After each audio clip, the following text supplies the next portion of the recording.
Hello friends, today we will complete our full stack recipe blog using React, Material UI5 and Django REST framework. Now this is our homepage and we are fetching all the data from our database using the Django REST framework. So we will be able to show the recipes based on their categories. For example, if I click on pizzas, as you see, we got everything from the pizza category. The same way, if I click on drinks, we got all our drinks listed. And of course, we are fetching all our latest recipes also from our database. So as you see, we got everything using the Django REST framework. In the same way, our most famous posts are here. So if you want to see the details of any recipe, we can just click on it and you will get all the details related to that post. So we got our ingredients, the image, the description and everything we need from that recipe. So if I click to another one, we get all the data related to the post I have clicked. And of course, we will be able to search for recipes. For example, here I'll search for pizza. All my pizzas are listed here. Now if I search for something like salad, I got the salads here. And for example, I want to learn something for avocado. So as I type, we get that data here. So as you can see, we can search fast and very easy. And of course, we will manage everything using the Django administration.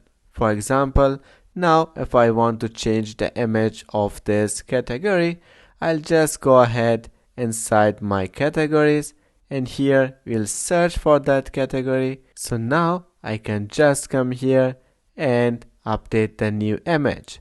So I'll use this image, open it and just save it and refresh this, and as you see, the image has been changed. Now let me make some changes, for example for this post here. Now I'll go here inside my blogs and I'll find that post and then we can change it. For example, now let's change its picture.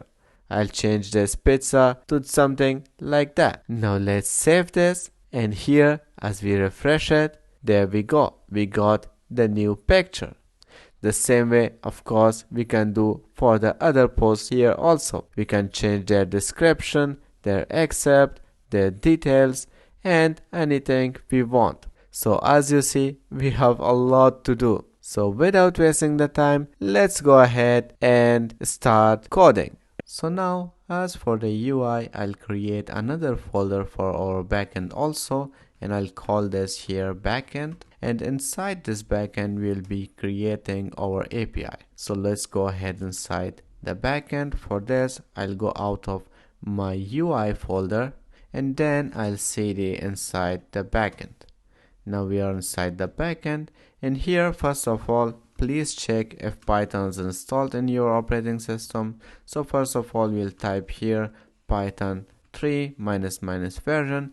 If you are inside Windows, just type Python -- version and this will work for you the same. Now I'll press enter here.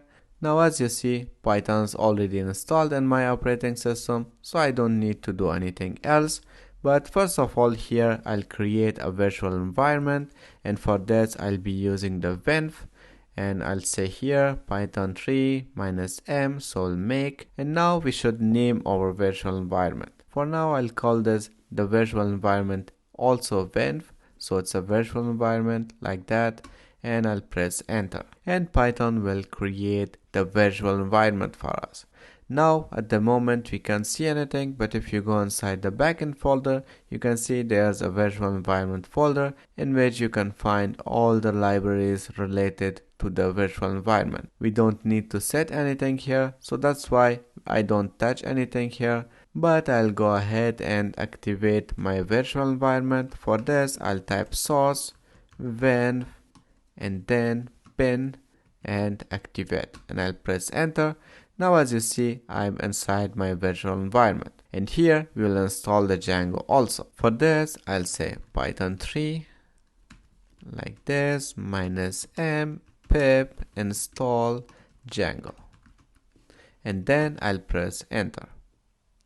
And it will install the Django for me, and now it's warning me because of the pip. So pip is the package manager of Python. We have to upgrade this also. For this I'll just copy all this comment from here and then paste it here and press enter. Now it will upgrade the pip also for me, and we are good to go. So let's go ahead and install the REST framework also. So for this I'll go ahead inside my browser, and here I'll type REST framework, and as you see the Django REST framework is here, so I'll click on it, and after this I'll go to the Django REST framework documentation, and for this first of all I'll go to tutorial, and here the quick start. Now here all the installation process available for you, so you can just copy paste everything. And guys, if you are the beginner of the Django REST framework or Django, please follow the link in the description and watch my full courses on Django REST framework and Django, and after that you'll be able to follow this course very easily. With that being said, now let's go ahead and install the Django REST framework. Now as it says, we have to create our virtual environment, which we have did already, and then we need to install the Django. We did this also, but now we need to install the Django REST framework. So let me copy this one from here, and I'll go back to VS Code and paste it here, and here I'll just press enter, and as you see the REST framework is already installed, and I'll just clear the terminal. And also to manage our images we need to install the pillow also, so here I'll say pip install pillow like this, and I'll press the enter. Now pillow is also installed for us, and then to access our API from our UI we need the Django course also. So for this I'll go to browser, and here I'll say Django course like this, and here then click on this link, and now we are inside the Django course headers. Now you see we are using this version, and also all the documentation is here how to use and install this. First of all, let's go ahead and install this, and we'll understand how to implement everything. So let me copy this one, and I'll go to VS Code, and here I'll paste it. Now as I'm using Mac, I have to type here Python 3 and not just Python, so enter, and it will install the course for me. It's installed. Now let's go back to browser and understand everything here. So first of all it says we have to use this inside our installed apps, but before using this inside our installed apps we have to create a Django project and Django app. So let's go ahead and do this also. Now I'll go back to VS Code, and here I'll say Django admin because Django is already installed now, so we have access to Django admin. And then if you press enter you can see all the commands you can use with Django admin. For now we'll need the start project because we want to start a new project of API, and after this you will type the name of your project. For this project I'll call this recipe blog because we are using this as a recipe blog. So just like this, recipe blog, and I'll put the dot here so it will be installed inside the backend folder. Now I'll press enter. Now the app is created. Now if we go to our backend folder, as you see we got the recipe blog. So inside this we got our settings also, but before configuring everything let's go ahead and create our app also. So I'll say Django admin, and here now I'll say start app and not project, and we will call this app blog underscore API like this, and then I'll press just enter, and the app is also installed or created for us. So it's blog API. Now we are good to go. So let's go ahead to Django course and see what they need. First of all we need to install this inside our installed apps, so let's go ahead and do this. Now here inside your settings.py, if you scroll down you will find the installed apps. Now these are the default apps of Django, and if you are not familiar with them, go ahead and watch my Django course. In that course I have already explained everything. Now here I'll just comment and I'll say my apps, and then after this we'll be using the third-party apps. So this way we can identify which apps belongs to us and which are the third-party apps. Now our app is this blog API, so let's go ahead and use this here. So I'll say blog underscore API and then comma, and after this third party, so here I'll be using the Django course, and also we need to use the REST framework, so I'll say REST underscore framework. Like this, we need to use this also here, and that's all what we need for this project, I think. So let's go ahead and see what else we need. So here now the documentation says we need to use this course middleware also. So let's copy this one, and we have to use this before the common middleware inside our settings. So let's go ahead and do this. Now if we come here, now here as you see the common middleware is here. So before this we have to use the course headers middleware also. Then we got some more configuration like this course allowed origins, and everything is defined here if you don't know. So the first one which we'll need is this course allowed origin, and here you can use your domain name or the websites which you want to access to your API. So for us it's our local host, so I'll copy this one and I'll go here just at the end. Here I'll be using this. Now here I'll say I need the local host and also this local host IP address. I don't need these two, so let's remove them from here. And here I'll be saying the port 3000 because React always uses this port 3000. So let's go ahead and here also type 3000. So now we are good to go. So this way we are allowed to access this API. Now let's save this one. So let's go ahead and watch everything about course headers. So here we got some more things. I'm not using everything. For example, if you're using the course allow methods, so here you can define what your users can do with those APIs. Are they allowed to delete, get, options, patch, post, put? For us, it's important that they can get the data, so we'll be using the get one, but I don't want to define this one because get is as default there. And also if you want to add some new method, so you should go inside the settings and import the defaults from the course headers, and then this way you can define your new methods here. The same way it is for the HTTP headers, as we are using the default, so I don't need to use any custom HTTP header. If you have one, so please go ahead and add them also inside your settings. For this you have to just copy this one, or you'll just import the course headers default, and from there then you will just copy this code from here, and then you can mention your header also inside that. For now I don't need this, so let's go ahead. What else we got? Now course allowed origins, we have already used it. And also if you get some CSRF trusted origins problem, please add this one also inside your settings. This will solve the problem, but for us we don't need this, so I'm not using this one also. And then we got the middleware, we have done this already. And also for CSRF, if you get some problems you can add this one. And this is Django signals. We are not using Django signals, so that's why I leave this also like that. Now let's close this one because we are done with Django course headers. Now we concentrate to our REST framework. So as you see, we have done already most of them, and we need to migrate our project also and create our super user. I'll explain you everything what we are doing with those and the serializers, but for now we go to home, and here we need also the Django permissions.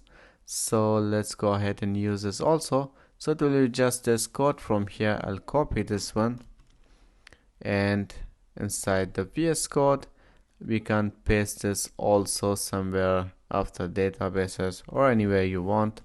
So I'll paste it here, and here instead of this Django permissions or non-read only, I'll be using the allow any, because this way we'll get no error, and also we want all the users to be able to read our blogs. So that's why I'll say here allow any, and I'll just save it. And then we have to define our static files and static URLs for our images or media files. So that's why we'll be using here the media URL. So you'll type media URL, and this should be equal to, and here you will give it a name. So you can call it anything you want, but normally we call this media, so I'm using the same default name also.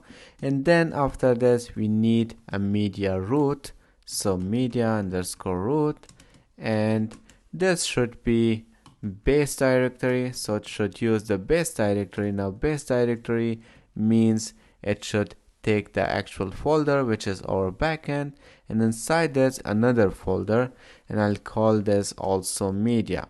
So here, just like the folder above, now I'll call this media, and just save this one. So later on, if we store any kind of image or save any kind of image, the Django will go ahead and create a folder with the name of media for us. And inside this, it will create another folder for our images, and so that way the Django can find out where are our images located and we can get access to them. But before that, we have to add this media URL and also media root inside our urls.py.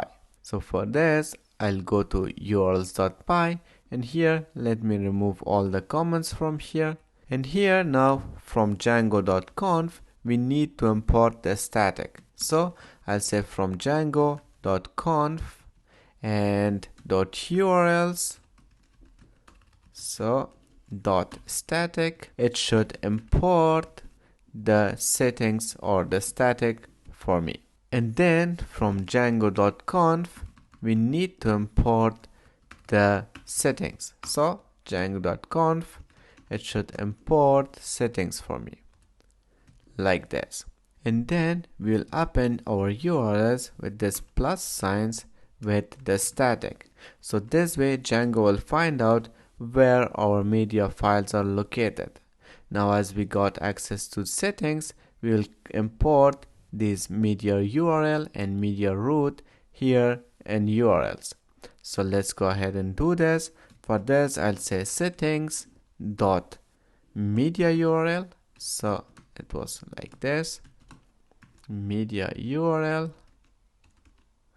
and then I'll put a comma here and I'll say document underscore root. So where's our document root?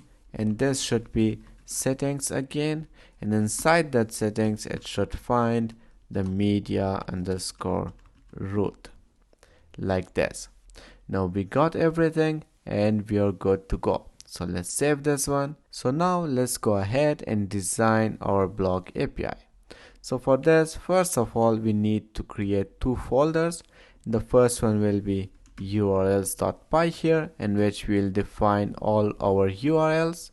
And then we got the serializers folder, in which we will serialize our models. And if you are not familiar with serializers or Django admin models and also REST framework, please follow the link in the description and watch my complete course on Django REST framework.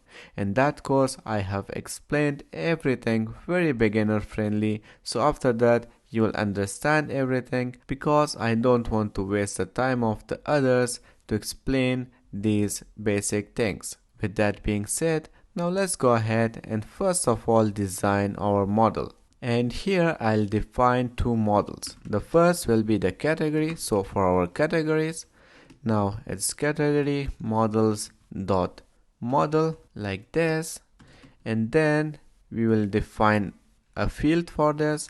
For me, I just need a name field and an ID field.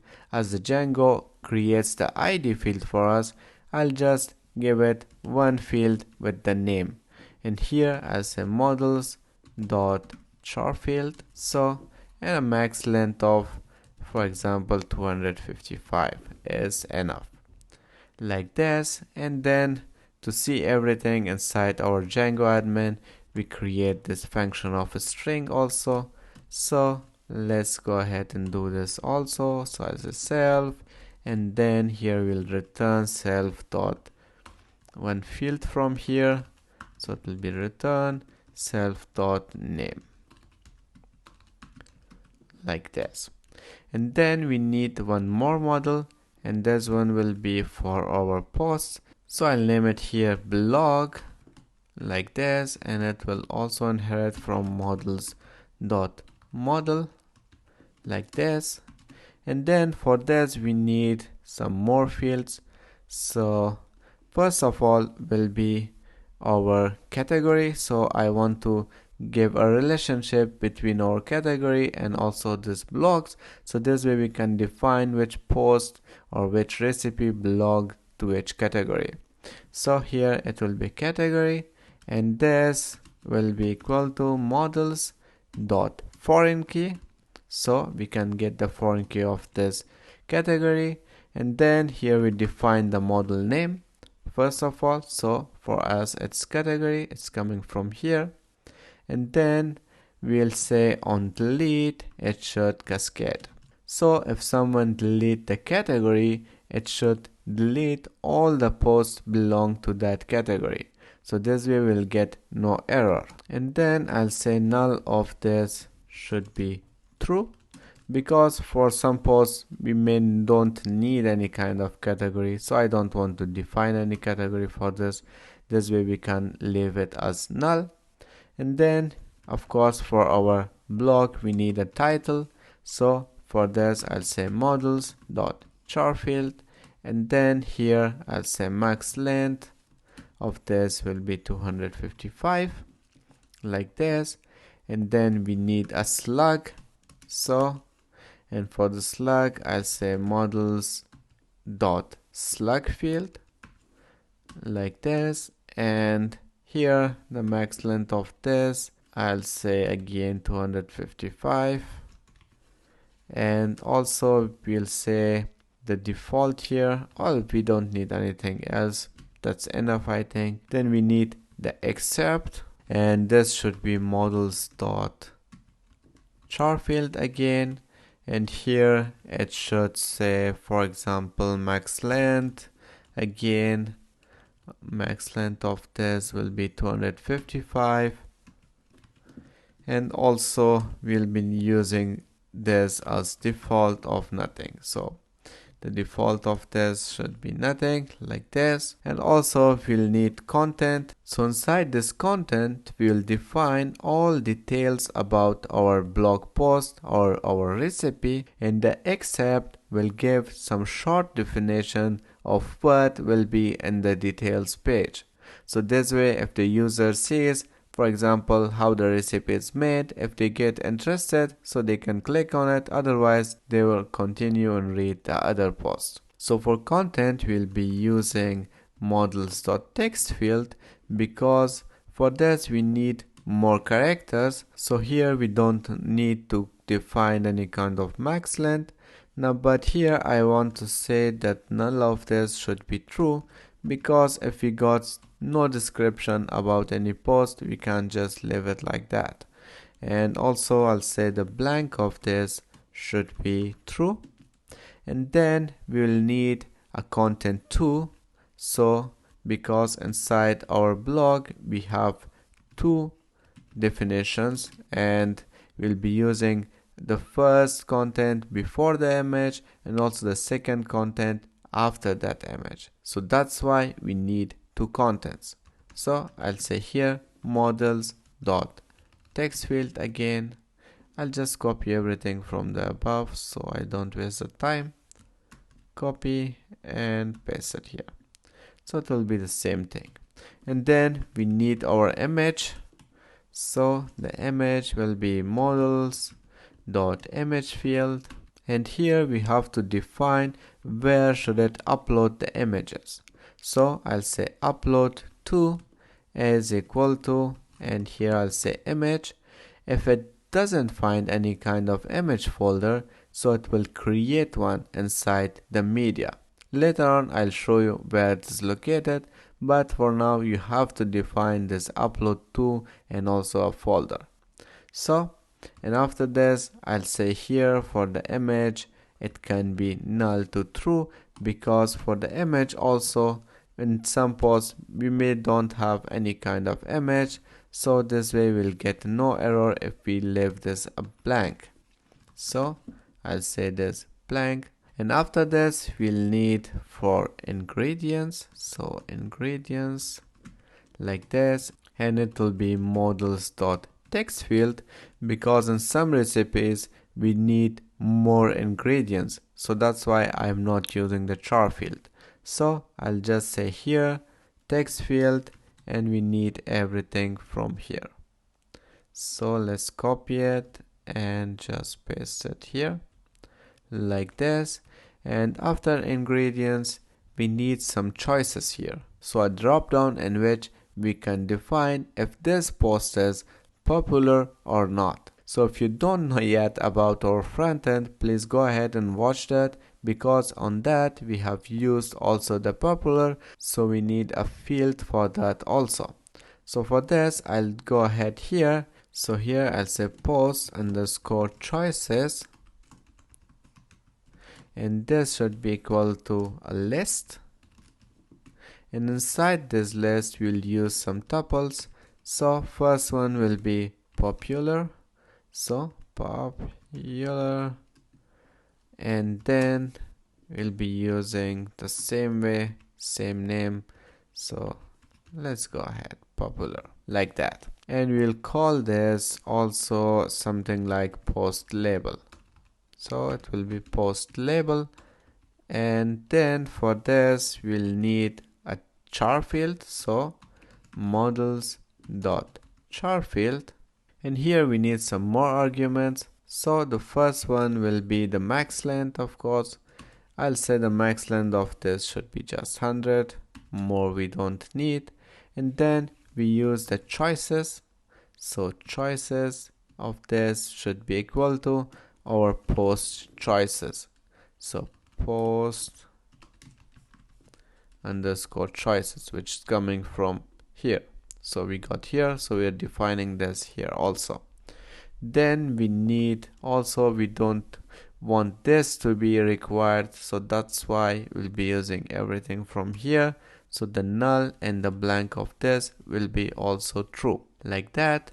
And I think that's it for our models. Now let's use this string field here also, so we can see everything inside our Django admin. So I'll press enter, and then here I'll be using self.title, so like that. And let me indent this also, so save, and now we are good to go. Now as we got our model, now we are ready to make migrations and also migrate. For this I'll say python 3, so here python 3 manage.py make migrations like this. And here we got some error because it says on delete must be callable, so we got some problem here. Oh, here I need to use models, so I'll say models.cascade and not just cascade. Yes, so let's save this, and I'll say again make migrations, and we got no error. So here we got two migrations for our category model and also for our blog model. Great, now we can just migrate. With migrate it will create two tables for us inside our database with all those fields. Now let's go ahead and press enter, and now as you see we got all the tables for our users also. So let's go ahead and create our Django admin super user. So for this I'll say python 3 manage.py, and here I'll say create super user, so enter. And after this we should name our super user. For me it will be admin. Email address I don't need, so press enter, and after this the password, so I'll say password 123 just like that again. But in production, please don't ever use such a weak passwords. So it's too common. Yes, I know, and accept it. Clear. Now let's go ahead and check out everything. So now let me make the terminal a little smaller so we can see all the codes here. And here we'll just running our project now. So let's say python 3 manage.py. So, and I'll say run server. I'll press enter and we're ready to go to this server. So let's open this and here we go. So here I'll say admin like this, and then we can just sign in. So password 123 and we are logged in. And as you see, our models are not available yet, so let's bring our models here.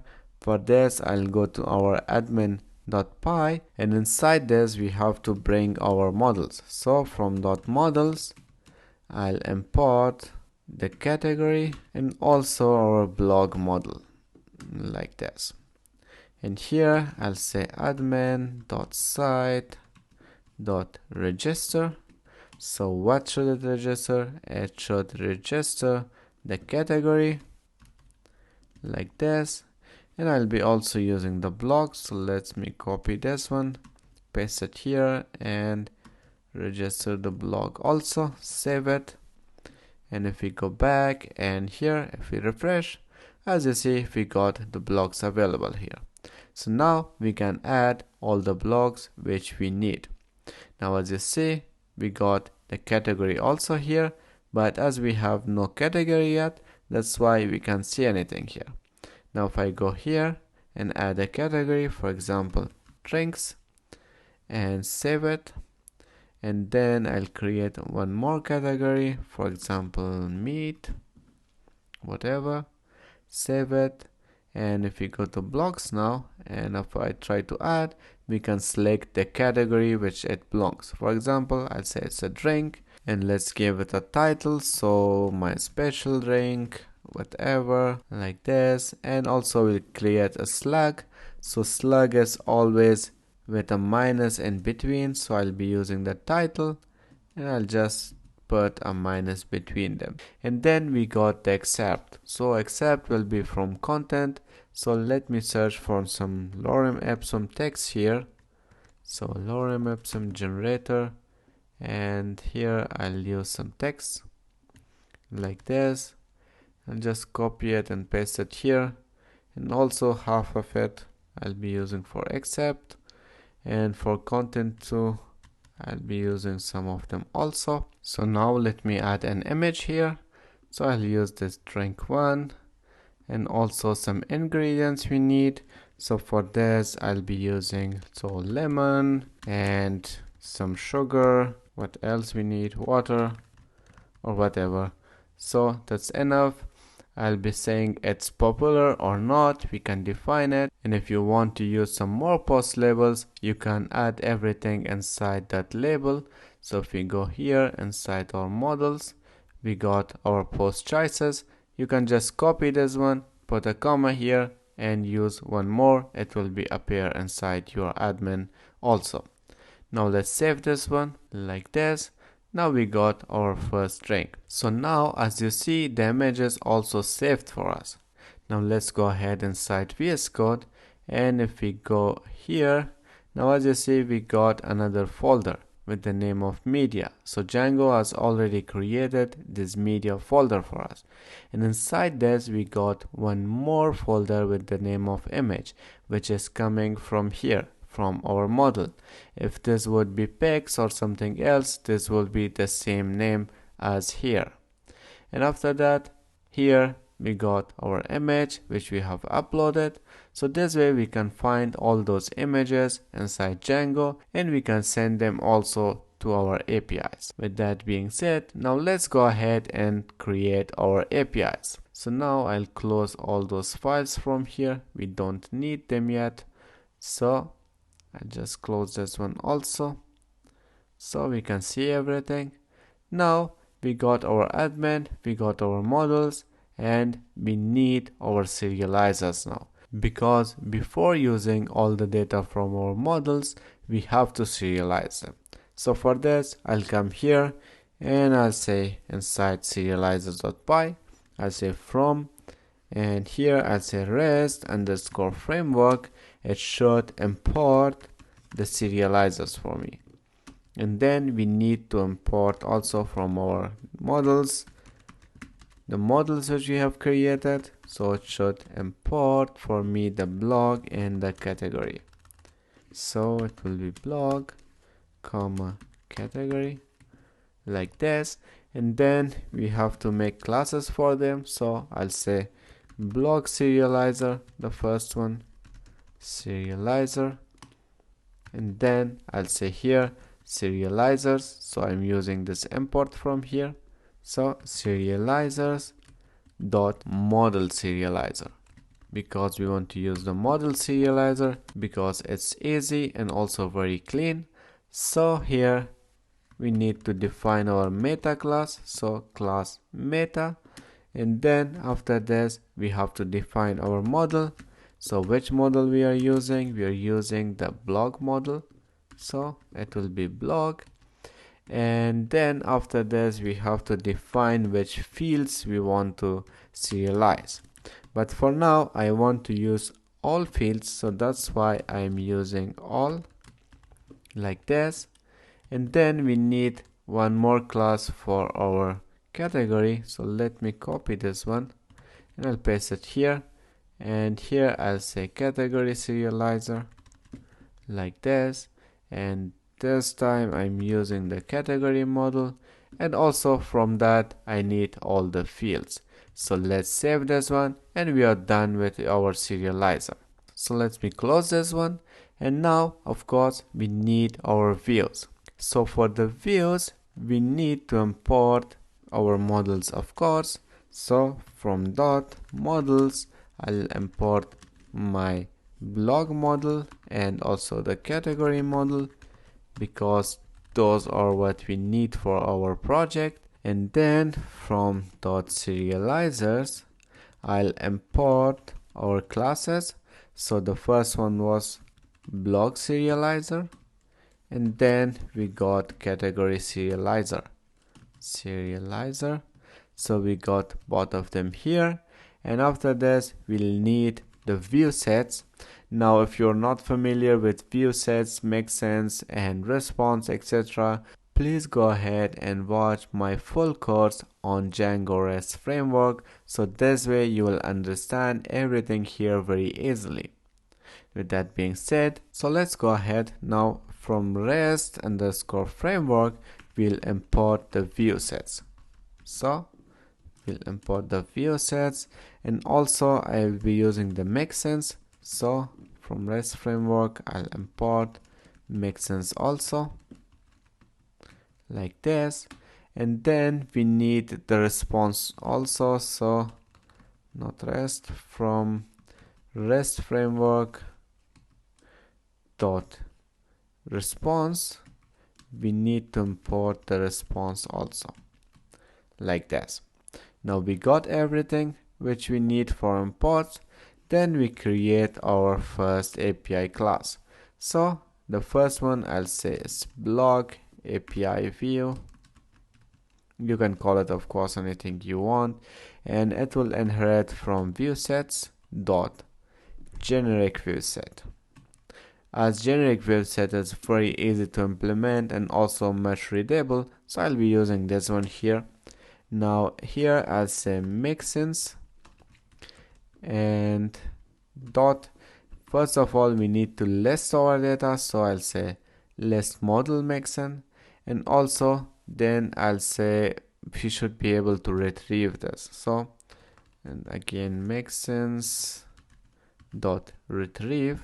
Of course you can use the update and destroy and create also, but for this project I don't need them, so I'll leave it just like that. And here we need our query set now. Now inside our query set we will fetch everything from our blog, so dot objects dot all. So it will get everything from our blog model. which is a table inside our database. And then we need our serializer class. So here I'll say serializer class of this is block serializer, like this. And then we need to define the lookup field, which I'll define here a slug. You can use the title or ID, whatever you want, but I want to search or show the details using their slugs. So that's why I'm using the lookup field as slug. As we implement this inside the React, you will understand everything much better. If you don't understand it yet, you can just ignore it.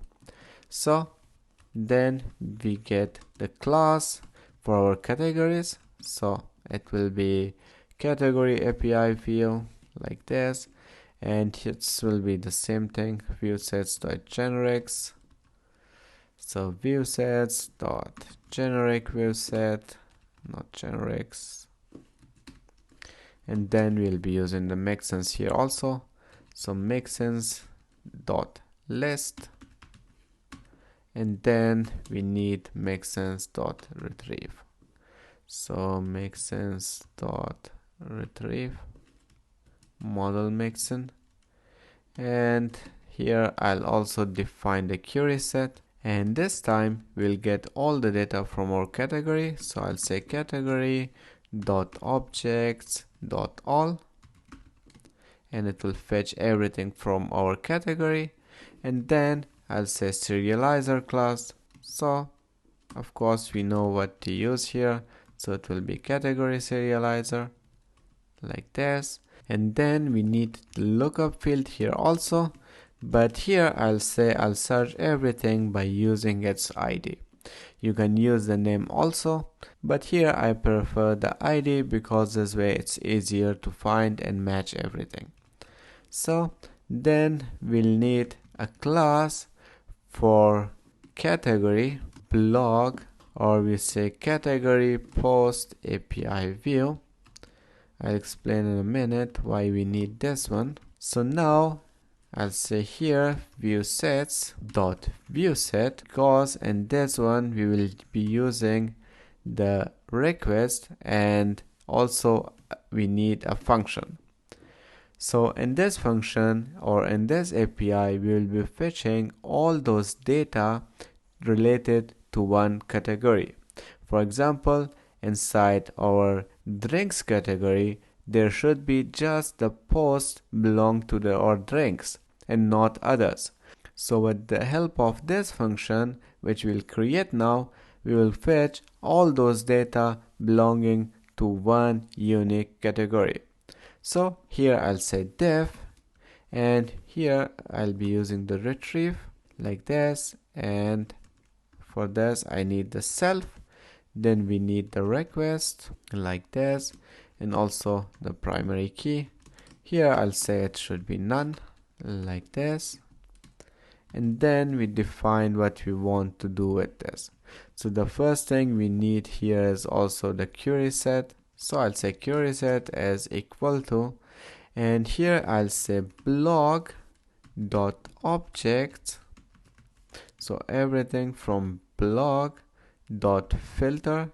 But now we won't fetch all the data from our blog, but we need all those blog which category, which the field inside our blog folder, and we got this primary key or the ID of the category is equal to primary key. So now as we open a category, it will have an ID inside the URL, and this ID will be compared to the category ID of our blog model, and if there's a match, it will fetch all those data related to that blog.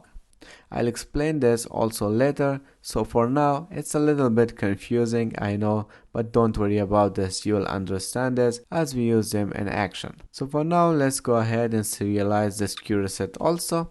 So here I'll say serializer, like this, it is equal to, I'll say here, of course we need the blog serializer class again, and then we'll pass the query set here because we want to serialize just those data which category ID is matching with our selected category. So then here, as it's a query set, I'll say the many is equal to true. So like this, and after this we'll return all the data as a response. So that's why I imported the response here. So here it will be serializer, so all the data from this serializer dot data, like this. Now let me save this, and of course now for every one of them we need the URLs also. So let's go ahead inside our urls.py. So inside this we will define all the URLs which we need for all those views. So let's go ahead and do this. So here first of all we need to import from django.urls. So we need to import the path and we need to import the include because we'll be using the Django router. And then of course we need to import the views also. So I'll say from .views it should import, the first one was blog API view I think. So let me import this one, and then we have to import category API view, and of course the last one was like category post API view. Yeah, so this one. And then we'll need the REST framework routers. So from REST underscore framework it should import the routers. Now we can define the router. So I'll say router is equal to routers dot simple router. Now as I'm using Django 4, that's why I'm using simple router, but in Django 3 we have used the default router, so don't confuse with this one. Now I'll say router dot register. So we register some routes here. So register, and the first one here will be blogs or posts, whatever you call this. I'll say blogs, and it should be blog API view. And also we'll give this a base name, and the base name of this I'll say it's also blogs. And let me copy this one for others also. So I'll copy this one like this, and here I'll say category. So category, and I'll call this also category. And then we need the category blocks. So category blocks, or I'll say category based blocks. So it's based on that. So let's just copy this also here. And we are done with this, but we need to use our URL patterns, of course, and this should be equal to a list. And then here we'll define the path. So the path of this will be empty string, and here I'll say include router dot URLs. So it will get all the URLs from the router. Now as I am leaving this just empty, it will go ahead and use these names for our API endpoints. But if we give a name here, it will append everything with that name, which I don't want. Now let's save this one, and of course before using them we need to register this also inside our core project, which is the recipe block. So inside this URLs we have to import them also here. So for that I'll say here path, and then I'll define an API. So everything will start with an API, and then after this the name of that API endpoint. So and then here we have to include our URLs of app. So include, and then it should include what, and the app name is blog underscore API, so dot URLs. So it will go ahead inside this blog API, so our app, and inside that it will search for the URLs, which is here. Now let's go ahead and import the URLs also. We don't need this import, and also this document. What are these? So here I'll import the path is imported, so I'll import the include also like that, and then save it. So after this, we are ready now to check our APIs.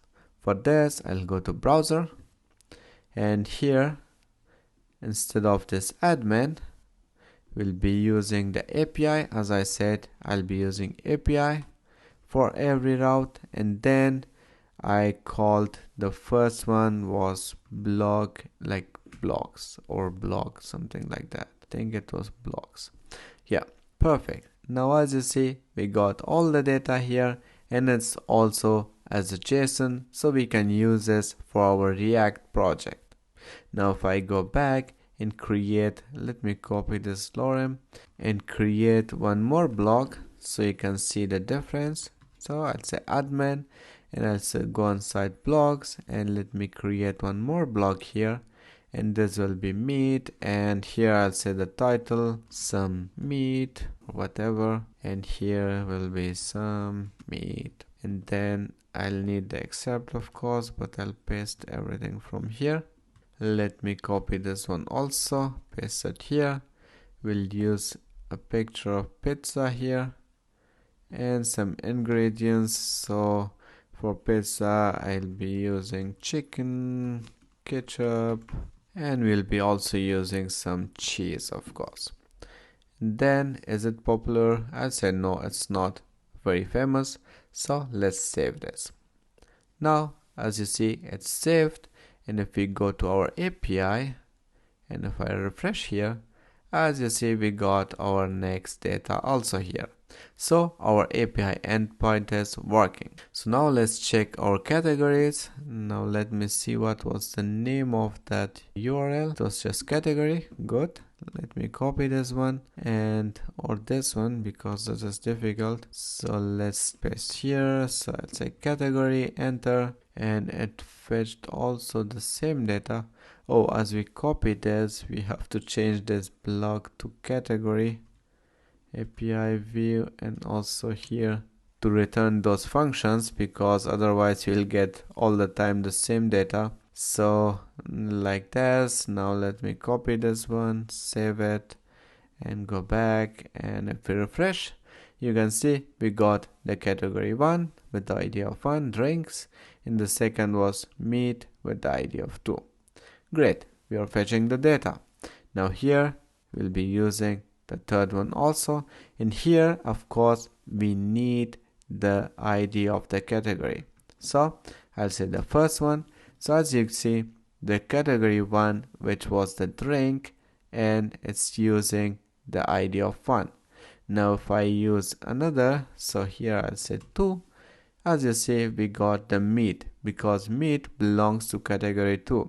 Now if I go back to our Django admin, and here I'll say instead of meat, it also belongs to drinks. So let me save this, and if we go back to our API endpoint, and if we press the enter or reload the page, you can see we got no data here because we got no post for the category of meat, which has the ID of 2. But if I change the ID of 1, now let me enter. As you see, we got all those posts which we have created. The meat is also here because it also belongs to the category of 1 and no more 2. So as you see, we got our backend up and ready. So let's go ahead and use everything for our React also. But now before starting with React, let's go ahead and take care of one last problem. Because if we go inside our admin and here try to add a blog, as you see, we can use our categories and we can type the title here. For example, I say here this is test title. But here for this title, we have to create the slug also manually. So I have to say here test and then minus title. So this way it will be a slug. But what if we get a title like this? So as you see, it is too long, and to create slug from this, it will get too tedious. We can have more long titles like this. So that's why let's go ahead and automate this process. As we are using Django, this is very easy to do. Now for this, I'll go back to VS Code, and here inside our admin.py, inside this we'll create another class. So I'll say class, and I'll call this blog admin like this, and it will inherit from admin.modelAdmin. And then we need to define just one field here, which is called pre-populated fields, and this will be equal to, so it will be equal to what, and here we will say I want to slug what, the title. This way I'll define that I want to slug the title, but here this title field should be inside a tuple. And also don't forget to put a comma here, because otherwise you will get an error. Now as you did this, then we have to register this blog admin model also. So with this blog model, I'll register this blog admin clause also. So I'll say blog admin and save it. And after this, we'll go back to the browser and let me try everything. Now I refresh the page and choose my category, and inside this I'll say test and then title. But as you see, everything is done for me. So if I paste out again my long title, look at this, the slug is already done for me. So now we don't need to take care of this slug. We can write a paragraph here, but the slug will be generated just automatically. It will save a lot of time. With that being said, so go ahead and add some more categories and also some more blogs, because we will be using everything inside the React UI and it should look something like recipe blog. So I'll add also some blog and categories that we can fetch. So pause the video, do it yourself, and I'll come back with some blogs. So see you inside React UI. And now as you see, I have created some blogs and also some categories. So let's go ahead and take care of our front end. For this, I'll go back to VS Code. So here, as you see, I have two terminals open. First terminal will be for our backend, and the second terminal will be for our UI. So here, now I'll go back of backend and I'll cd inside our UI, because the React is installed inside our UI folder. So let's go ahead and close everything from here, because we don't need them anymore. So I'll close everything and I'll open the UI. So here now I'll type npm start, so we can see the React and it will start. So as you see, our beautiful blog is here, but everything is static, so let's make them dynamic. For this, I'll go back to VS Code, and here first of all we take care of our posts. So we will fetch all the posts from our backend. So now let's see how to do this. For this, I'll go here. Now what we need our posts, and inside posts we will take care of all those cards. As you see, we are repeating all those cards again and again. But instead of this, I'll make everything dynamic. So first of all, we have to fetch our data. For this, we need the use effect from React. So first of all, as usual, we need the use state. So I'll say this one is blog and also set blog like this, and it will be equal to use state, and it's imported from React. Great. Now, as I said, we need the use effect also. So let's use this also. So here I'll say use effect. Now I'll import this also from React. You can see it's imported here, the use state and use effect. And now inside this, we will write all our functionality. So first of all, we need an arrow function. So I'll say a fat arrow. Inside these curly braces, we can fetch our data. So I'll say const, and what do I want? I want to fetch data. So I'll call this just fetch data. You can call this variable anything you want. So it will be equal to async, and we'll use the fat arrow again, and then we open a new curly braces inside which we can define our axios. So here, before starting to fetch all those data, let's make some error handling also. So for this, you can just type try and press enter. You get this try and catch, or you can type it yourself. So here I'll say const, then inside a const table we will store all those data from our API. So I'll say this res, you can call it anything you want, and then we use await, and then after this we need the Axios. So for this I'll just cancel the terminal, and here I'll say npm, so npm install Axios like this and press enter. Now npm will install the Axios for us. Now as Axios is available for us, we can run our project again. So npm start, and now we can use this Axios also. So now let's close this one from here and go back to VS Code. So now here we are able to import the Axios also. So we should import this. Now here I'll say import Axios from Axios. So we'll import the Axios from Axios like this. And then from Axios we will use the get function. Now inside this we can define our API endpoint. So now let's go ahead and copy our endpoint. So for this I'll go to browser, and this is our API endpoint. I'll just copy this one and I'll use the API one here. So API, and then we got this blocks. So we are fetching all the blocks, so that's why we'll be needing this. Now I'll copy it and we can just paste it here inside an string. Now it will work like this also, but there's a problem. As you see, we are using a static HTTP of localhost.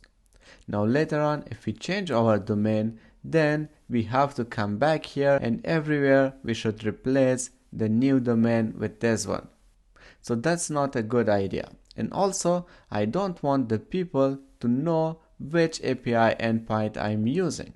So that's why we will use .env file. So for this, I'll go inside the UI and not the source. So here inside the UI, I'll create a new file and I'll call this .env like this. Now inside this .env, we will type React app. It should start with this name React app, and then after this you can call it anything you want. So I'll say it's API underscore URL, and this should be equal to, and I'll be using this API URL which we are using. But the endings we don't need here. So let's remove them. We will just need our domain name. So like this, and I'll save it. And after this, inside our post, now here we have to get access to those env file. So I'll remove this one. I'll just cut it here from here like this. And now here we need the backticks. So backticks, and then here I'll use a $sign and open and close the curly braces. Now inside these curly braces, I'll type process. So .env dot the name of the global variable which we have defined inside our .env. So this one, we'll need this one from here.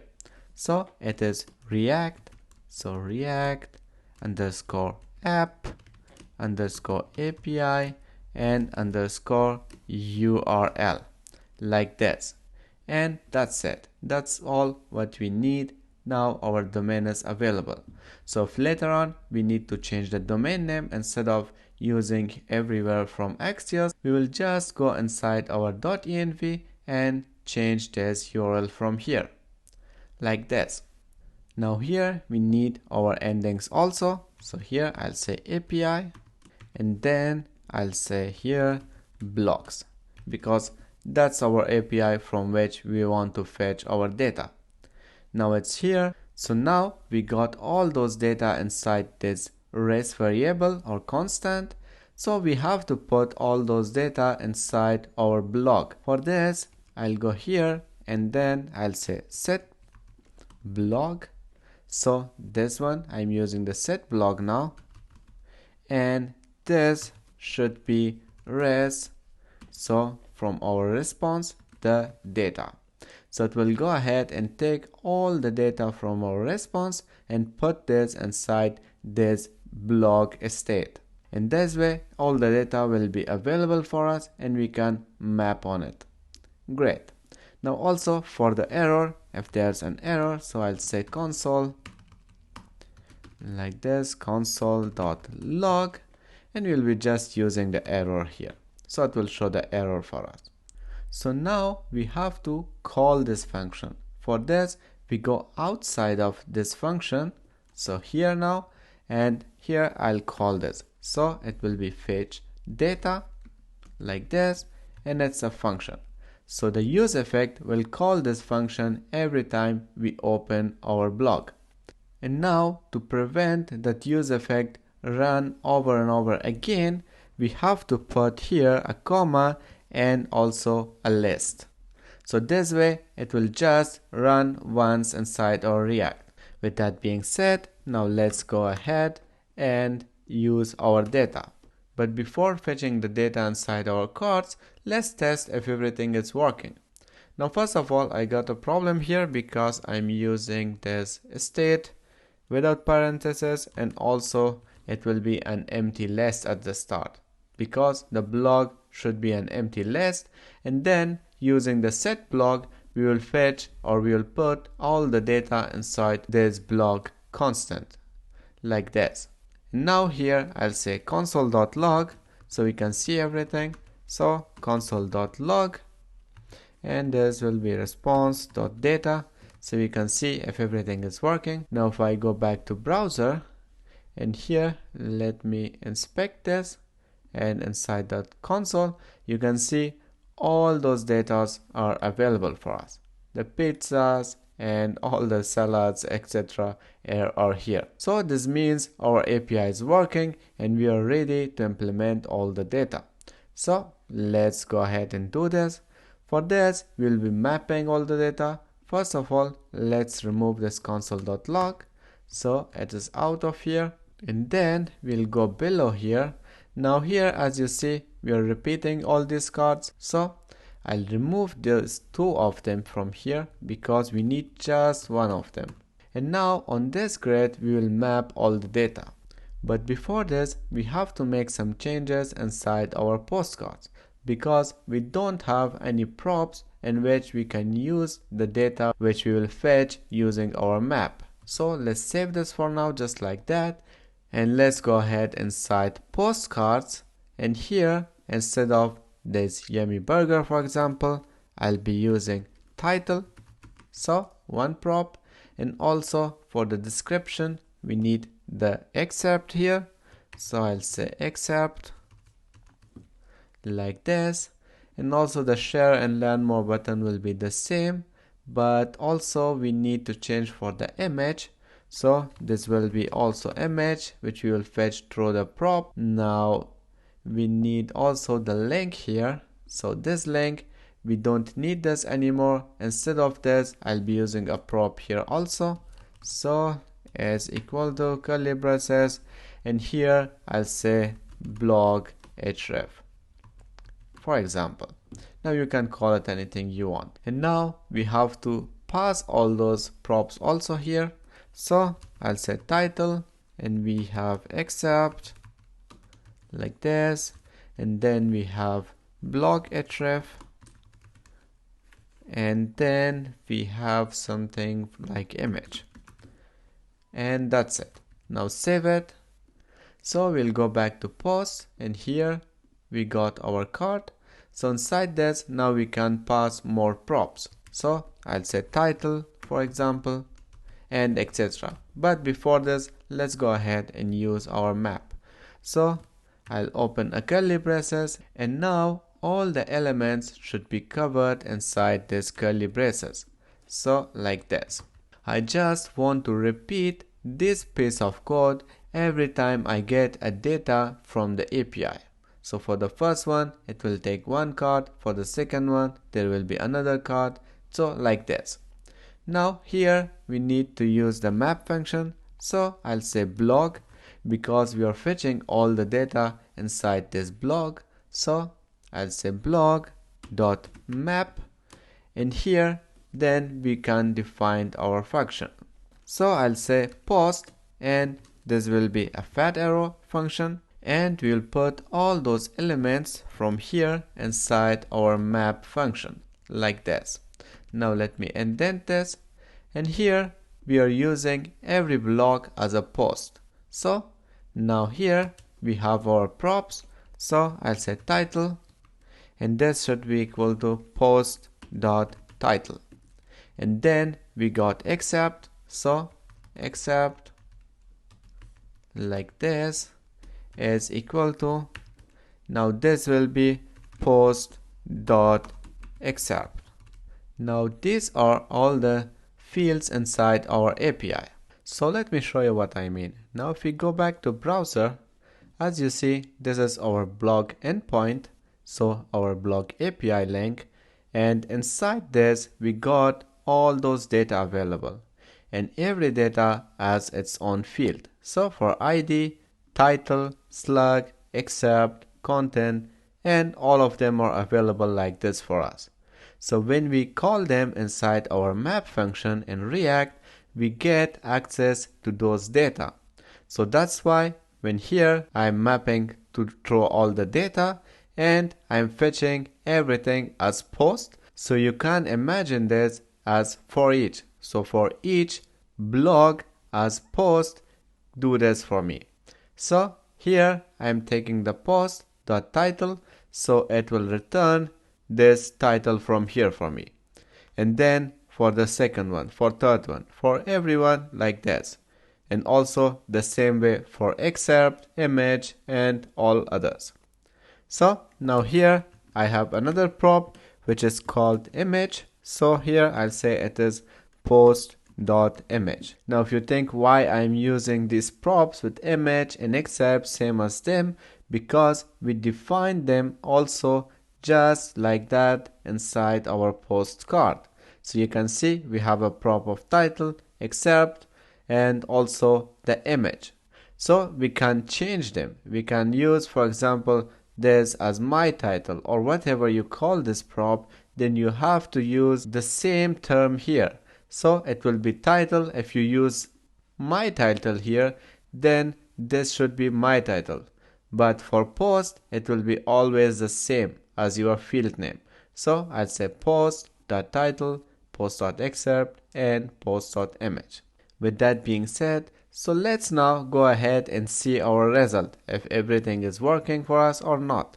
So I'll go back to browser and here inside recipe app. And as you see, it's working. We are fetching all the data from our server. So we got all those new images, new titles, and also the descriptions. They are looking beautiful, but still we got some problem because as our titles are too long, it's taking too much place, so we have to take care of this one. And also, as you see, these excerpts are too long, so that's why you have to define inside your API or inside your Django that this should be no more than 150 characters, because otherwise we get designs problem. For example, now if I go back to our admin, and here for example, what was that? It's grilled chicken, and here I'll say to blogs, and I'll find out the grilled chicken, which was just here. So here it has its own excerpt, yeah. So I'll just remove all the other excerpt data here, so it's too long. Now let me make this a little bit more, but I'll remove like that, and then I'll save it. Now it's less excerpt. Now if we refresh here, now as you see, our card is looking exactly how we want. It's looking beautiful, and there's no margin here because we got no more data here. And we have other option also. We could also make this element so this excerpt smaller. For example, if I go back inside our postcard, here we got all those data, so it is H5. We could make this H7 or H6, and here I'll make this H5. So this way they will be smaller and we will have more place. Now I'll save it, and if we go back and refresh this, or it is already refreshed, and you can see now the data is looking exactly what we want.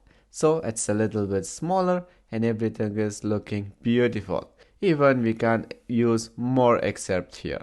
So it all depends to you how you want to use this, but for me it's looking great, so I don't want to make any changes here. But as we got some less excerpt here, so for here I'll use this as H6 because it will be a little bigger and it will look much better. Perfect. It's looking beautiful. I love it. So everything is looking gorgeous and we are fetching all the data from our admin. If we add some more data here, we will receive them here in a second.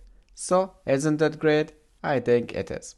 So now let's take care of all those categories here also, because these are also static and we have no link for them. So let's go ahead and take care of them also. So for this, we'll go back to VS Code, and here we need the category. So we got this category list, inside which we have all our categories. Now here, as you see, we are repeating this card box over and over again. So instead of this, we should fetch everything dynamically. So let's see how to do this. Now for this, I'll just remove all the other cards from here. So like that, because we need just one of them. Like this, and also our code is now looking much clean and also less. And also we don't need these imports from here because we won't be using them anymore. Like that. So save it, and we got everything as we want. Now let's go ahead and fetch all those data. So instead of writing everything again here, let's go ahead and copy everything from our post. So here we'll need all these posts, but just we need to change our endpoint. So let's do it. Now here I'll just copy everything. So until this const of use state, I'll copy it and then I'll paste it inside our category. So here it should be inside the category function. Like this, and I'll paste it here, and of course we have to import the use state, so import this, and also we have to import the use effect, and like this, so use effect, it's also imported, and also the axios, we have to import the axios also. Now everything is here, and if we save this, we should see no error, but we get one error here. That's because it's not finding this image.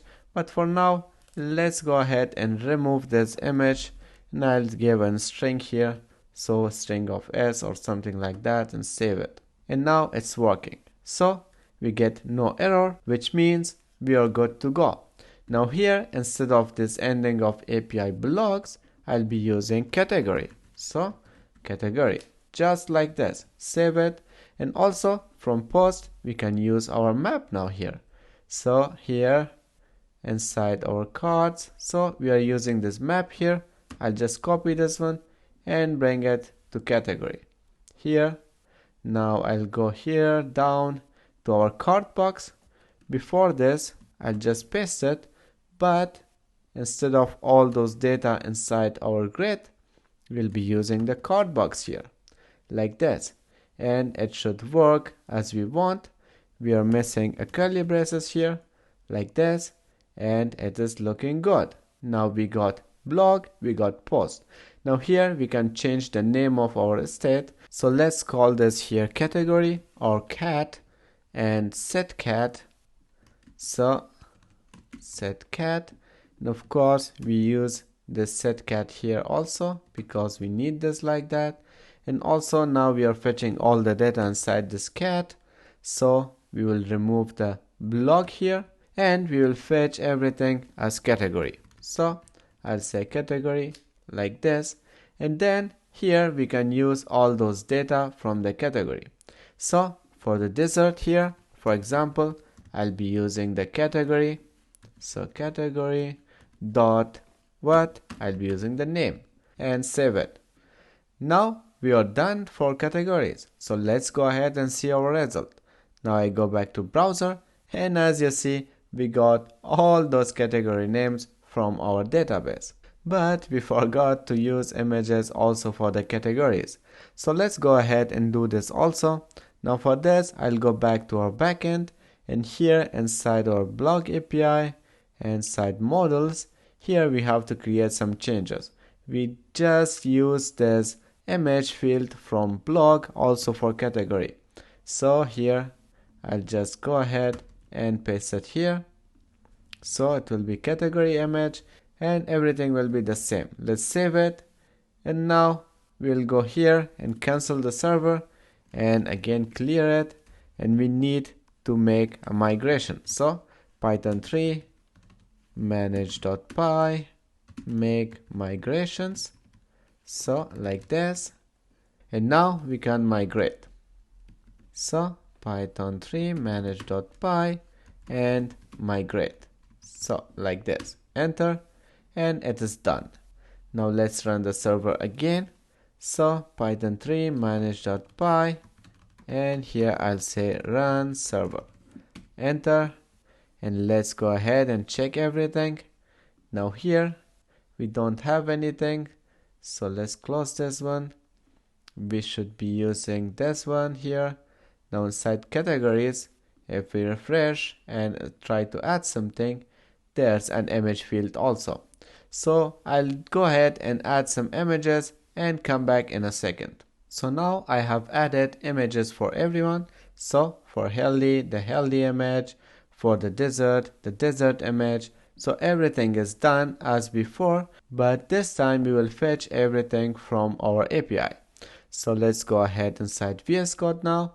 Now inside the categories, we'll be using the image also. And here instead of this S, we'll be using our image. So here I can say category dot image like this and save it, and it should work. Now let's go ahead and test it out. Voila, they are here. Now let me change some images so we can see the difference. For example, this drinks, I want to change the image, so let's go ahead and find this drinks here, and let's change the image here. So for this I'll be using some lemon, and just save this, and let's go back, and if we refresh this, there we go, we got the image. So we can change our images dynamically without any problem. And also for these images we can do the same thing, but for now I leave them like that. Now let's take care of most popular post, which is here. Now we want to fetch all those data which is most popular, but for this we need another API endpoint. So let's go ahead and do this also. For this I'll go back to our backend again, and here we need to just copy paste something. So in views we'll be using this one from here, so I'll just copy this and paste it here. So here I'll say popular posts. So instead of this category, I say popular post. So popular posts like this. Popular post API view. And also here we need some changes now. We want to fetch all those data which is post label as popular, because the post label is where we are using our choices. So now here, instead of this category is equal to pk, we'll be using some more filter, and here I'll say where post label so is equal to, and here will be I exact, so it should be exactly like what, like popular. I'll just save it. And now for this endpoint also we need a URL, so let's go ahead and copy this, and I'll go inside URLs, and here I'll just import this view, so, and then I'll copy one of them, so I'll copy this one from here and enter, and I'll use the name from here, so it will be this one like this, and the name will be the same thing as API view. So this way we can understand what we are doing. But we got some more changes here also, because here we are using the retrieve, but this time we are listing because we are just directly fetching the data, and I'll save it. Now let's go ahead and test everything. For this I'll copy this one and we'll go back to browser, and instead of this blogs, let me paste this here, enter, and we should get the data. And yes, we got all those data which has this post label of popular here also, and here also, and also this one. So we got too many of them. If we add some more, we will get those data also here. So let's go ahead and fetch them also inside our UI. So for this, we know what to do, but first of all, let me close this from here because we don't need the backend anymore. And let's close this, everything from here. And now we need to do the same game again. So I'll go to post, and here we need to use one more use effect. So we know how to do this. I'll just copy everything from here like this, and then paste it again here. And now we can define new names to our use state. So here I'll say post and set post, because I don't want to use that long name of popular here. So post and set post, it should be capital. So set post, copy and paste it here. And also here we need our new endpoint. So let's copy this name from here and just paste it here like this. And we got all the data now. Now we have to map through them. So we need to use this map from here like this, and most popular, and then we got our grade. Inside this we got these childs, so one of them we have to iterate. So here I'll just leave it like that and remove this from here. But even we can use this one because we already got all those props here, so we don't need to type them again. So instead of that, I'll just remove all these cards from here. So I'll remove them all, and like that, and we get this grid which is from here. That's not a problem. I need to put the curly braces here and the error is gone, but there will be just one difference. There will be my direction as block like this, and just save it. And we are using the block here. We don't need to use the block anymore because we are using the new name here for post. So for popular it will be post, and it should be as pop or popular, so that we understand this. Popular dot title accept and image, and what else we need? Nothing here. Save it. And if we go back to browser and refresh this, let me close this one also. And now as you see, we got all the data from our database, but there's a problem. We get no image, and also the card layout is different because I forgot to make some changes. Let's go ahead and see what's wrong. And here we got the grade of excess, and that's the reason. So here we should define the grade of this, and medium sizes should be 6, and also in excess it should be just 6 like this.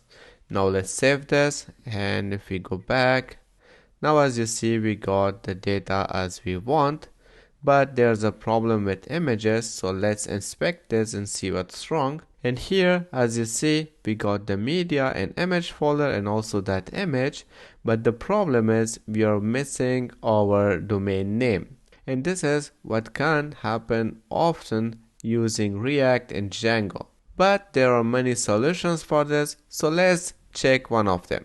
Now if I go back here, as you see we got our image directly here. Now instead of this we have used a global variable for our domain name, which is this one. Now what we can do is we can just copy everything from here and use this also for our image. Now I'll just remove this one from here and paste our variable name, and of course we need to close the backtick, and then here we need also the image. So we append this with the image, so it was popular dot image like this, and we save this. And if we go back, now as you see, we got all the images as we want. But still there's one problem here, and that is we are getting too many popular here. But I want to show just 4 of them here, and more than 4 should be ignored because we may get more of popular, so there will be a lots of them. So for this, let's go back to our backend and we have to make some changes. Now I'll go to backend inside our blog API app, and here we got our views. Now inside the views, as you see, we got our popular posts. Now for this, we can just say .order by. So first of all, I will order everything so we get the newest data first. So if we use a new data as popular, it should be the first one. So that's why I'll say -id, which means always take the last inserted id. And then after this, here I'll put an array, so like this, and inside the array we can define how many of them we want to use in this endpoint. So here I'll say from 0 to 4 should be available when someone try to fetch the data from this endpoint. And if we go back, we should see just 4 of them. Now as you see, nothing has happened here, but if we refresh, now let's go ahead, and here we go, 1, 2, 3 and 4. Now we got just 4 of them. So these are our most popular posts. And if I go ahead and add a new data, so let me go to my admin. So I'll type admin here, and I'll go to our blogs and I'll create a new blog here. And I'll say this should belong to our pizza. And then I'll say test post popular like this so that we understand everything. And also I'll just use the same text here as except and some content. So for the content, we'll be using this too many times, and also here. And then we need an image, so I'll use this image again. And then ingredients, for this we need some onions, some cheese, and that's it. And then we define this also as popular. Now let's save this. Now it's saved, and if we go back here and we refresh this, the pizza should be the first one. Now as we go down, as you see, we got the pizza as the first one. And here also you can see the cards heights are not the same. And the reason is, here we got more text, but in this card we got less text. So let's solve this problem also, because we may get sometimes less text here and also sometimes more text. So that's why it's a good idea to fix this also inside our UI. Now let's go ahead and do this. For this, I'll go to my cards, which is this postcards, and here inside the content, so we got the card content where we specified all those texts here. So here for the card content, I'll just define some CSS. And here I'll say SX and min height or min-dist height of this should be something like 260 pixel, and save this. Now if we go back, and here as you see, we got all the cards in the same height. We got less text here, but still the cards are looking good and we have no problem. But still it's a good idea to use the same amount of characters in every except, because then our card will look much better. But for now it's looking already good. So let's go ahead and see what's wrong with this image here. Now I'll go back to blogs, and this was tomato confit. This is here, and we got no picture for this. So that's why let's go ahead and check some picture from here. So I'll be using this pizza here. Yeah, it's like tomato something. So let's go ahead and use this one.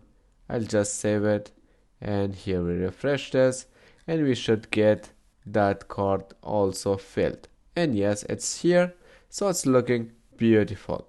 Now we got almost everything done, but still we got some problem. If we click here, nothing happens, and we got no details for any post here. So now let's take care of our details page. So for this, I'll go back to our VS Code, and here first of all we need to make some changes inside our app.js. Now here we got just the post details. So if I go back to browser and inside our URL, if I type just details like this, we get this static details which we are showing from this burger. But we want to show the real details of each post. So let's go ahead inside our app, and here after details we have to define an ID. But for us it is the slug, because using this slug we are searching the data. Now let me refresh your mind. So for this I'll go ahead to our backend, and here inside our views, now for our blogs, you can see we got a lookup field, and here we have defined the slug. So which means if I go to my backend, and here if I use our endpoint which is API blogs like this, and here if I use any of these slug from here, so the first one I'm just copying this and paste it, and if I press enter, as you see we got all the details or all other data related to this slug. I could also define the lookup field as ID, then we had to type the ID of tree here and we would get all the data here. But nowadays it's a good idea to use everything by its slug, because this way your users can search and share everything much better instead of this ID here, because this way they understand what is shared with them and why should they open something. With that being said, now let's implement this also inside our UI. So here I'll go back to my app, and we have defined the slug. So if someone here use the details page opened with a slug, then they will be redirected to the details page. For example, if I go here, and also here you can see we got no more data for details because we have defined a slug here. Now here if I put a slug or something, we get the details page, because we have defined that if someone types something after this details, it should show all the details about that particular data. So now to do this, we have to route our users to a particular slug, and then we have to get access on that slug. For example, here, as you see, we got this slug and also our API. So the same thing should happen also inside our React app. For example, I paste the slug here, and if we enter, we should get the data belonging to this particular slug. Now to do this, first of all, if someone clicks here, we should be able to route them on that particular slug. So to do this, it's very easy. Now I'll go back to VS Code, and here inside our postcard, as you see here, we got a prop of blog href, which we are using in the href of this link, and we have wrapped everything inside this link. So now let's go ahead and access to that prop. So here I'll come after this image, I'll be using that prop here. So it was blog href like this, and this should be equal to our route. Now the for route, we have defined that we should route everyone to details, and it should follow with a slug, then it will return the details page for us. So here we will do the same thing. So here I'll use the backticks, and inside this I'll say details and then slash, and here we start our variable, and this will be dollar. And as we got access to all the content of our blog, so post.image, post.excerpt, the same way we have access to the slug. So here I can say post.slug. So it will give us the slug of that particular post. Now let's save this and check out everything. So now I'll go back to browser, and here inside coding street, now if I click to one of them, it should give us that route. So as you see, we got the slug and also the details page here. If I do the same thing with this spicy sausage, like this, and as you see, we got the same slug. Now to fetch the data belonging to this slug, we have to get access to this slug here. And that's very easy inside React. So let's go back in VS Code, and here we will access the details page now. Inside the details page, we will fetch the data as usual. So from post, I'll copy our use effect and also our state, so we don't need to type everything again and again. So I'll just copy everything from here and paste it just here. Now we got access to all the data and this API endpoint. And what we should do is we have to append this API with the slug. So which means we have to get access to this slug here.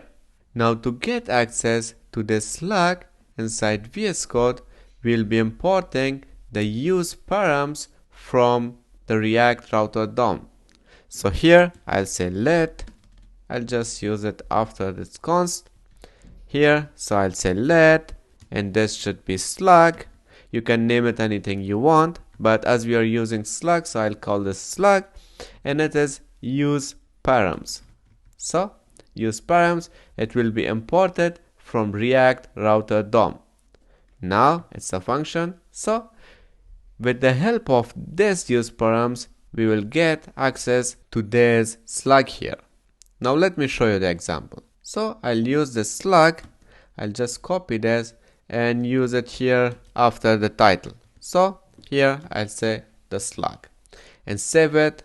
And now we got some errors here because we haven't imported the use effect. So let's import this use effect, and we have to import also the Axios. And then what we need also the state. So the use state, like this. Now everything is imported. Now as you see, we got no problem. Now let's go back to browser, and here as you see, we'll get title of recipe and also our slug. So a spicy sausage pizza, which is coming from here. Now let's try this with something else. For example, there's mozzarella cheeto pizza. Now as you see, mozzarella cheeto pizza is here. Now what we can do is we can go ahead and just use the slug instead of in title. We can put his here. So here I'll say $, and I'll use the slug. So we get all the data related to that slug. Now this means just exactly like what we did here. So we got our domain name, API blogs, and then after that the slug. So the same thing here. We got the domain, the API, blogs, and also the slug. And here we don't need to map anything because we are getting just one data here. So which means we can directly access to everything. Now here I'll just change the names of state so we can understand. So here I'll say it's block details, and also it should be the set block details. So this will be new names for our user state. Now set block details will be also used here, and we are good to go.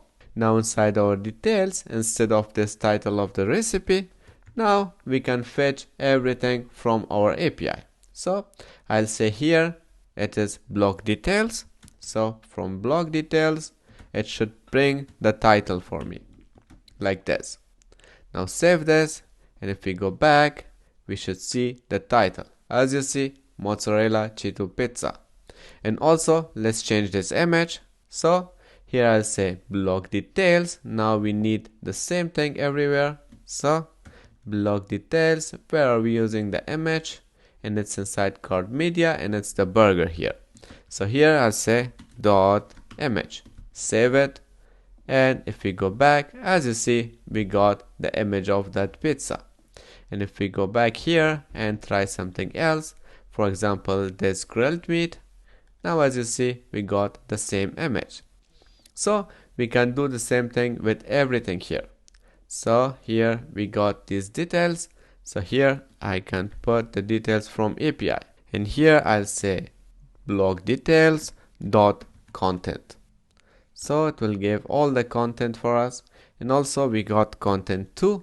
So I'll put the content 2 just here like this. So I'll say content 2, and I'll save this. And now if we go back, you can see we got some more text which is coming from our backend. But for this list, we can fetch the data just like we want at the moment. Because now here, let me do this also. So I'll paste this just above this list, and here I'll say it's block details dot ingredients. So like this, and save it. And after this, if we go back, and as you see, we got all those ingredients.